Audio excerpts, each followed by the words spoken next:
cart drive away and then took an exploratory walk through the 3 tiny rooms of her new home. She poked her head in the bathroom. It was worn but clean, nothing a coat of paint couldn't fix. She turned on the tap in the tub and pulled the lever to start the shower. The pressure was okay, and the water came out nice and warm. Oh, the toilet flushed, one less worry.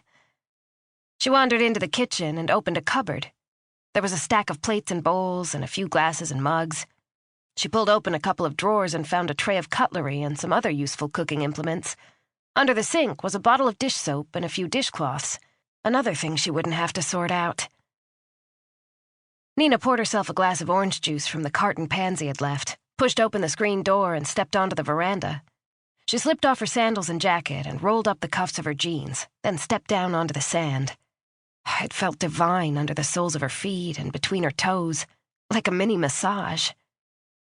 A narrow sandy path through low dunes covered in cocoa plum bushes led to the beach about 20 feet away.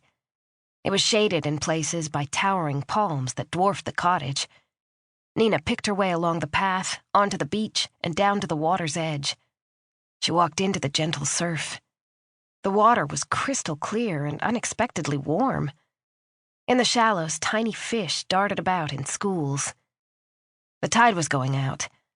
The water had receded out into the bay, uncovering inviting white sandbars in stripes and swirls. Way, way out, she could see a fisherman standing thigh-deep on the flats casting a fly rod. There wasn't another soul on the beach. To her right, the sand made a long, sweeping curve out to a point of land jutting out into the water about 500 yards from where she stood. At the tip of the rocky point was a wooden deck with a ring of Adirondack chairs on it. About 100 yards back from the deck, Nina could see the white rooftops of several small buildings otherwise hidden from view by green foliage.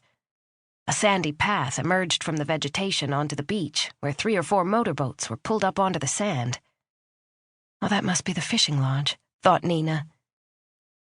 She swiveled her head and looked left down the beach, back toward the town center. It looked like she'd be able to walk right into town along the beach. About half a mile away, she could see the big town wharf that sat behind the police station, the marina bristling with the masts of a few dozen sailboats and fishing boats. A few larger yachts were tied to moorings farther out in the harbor. A couple of other wooden piers poked out into the water with small boats tied up to them. Based on the collection of colorful umbrellas and picnic tables on a wide wooden deck on stilts in the sand near the water, Nina guessed it was a bar. To her left, her nearest neighbor was about 100 feet away, a modern bungalow painted periwinkle blue with a hot tub on the deck. There was a Boston whaler moored out front, but no sign that anyone was home. She guessed it was a vacation home. She turned and made her way back up the sandy path to the cottage, thinking she would unpack and maybe have a shower. Just as she stepped up onto the veranda, Nina heard a loud knock on her front door, followed by, "Yoo-hoo! Mailman!" Looking back through the tiny house, she could make out the silhouette of a man on the other side of the screen door and a red golf cart parked in the lane behind him. She walked the 10 steps back through the house and opened the front door. A man in his mid-20s stood at the door, dressed in navy blue Bermuda shorts and a crisp white short-sleeve shirt with a pineapple crest on the breast pocket. He was deeply tanned, with shaggy dark brown hair. A long lock of it fell over one eye. Around his wrists, he wore a collection of colorful but faded woven friendship bracelets and leather laces strung with silver beads. He stuck out his hand, and Nina shook it. "Hiya," he said. "Dave Jensen, Pineapple Cay Postal Service. Everyone calls me Danish. Hello, Nina Spark. I've got a letter for you." He handed her a large cardboard envelope with a registered mail sticker on it. "Thanks," said Nina. "Nice to meet you."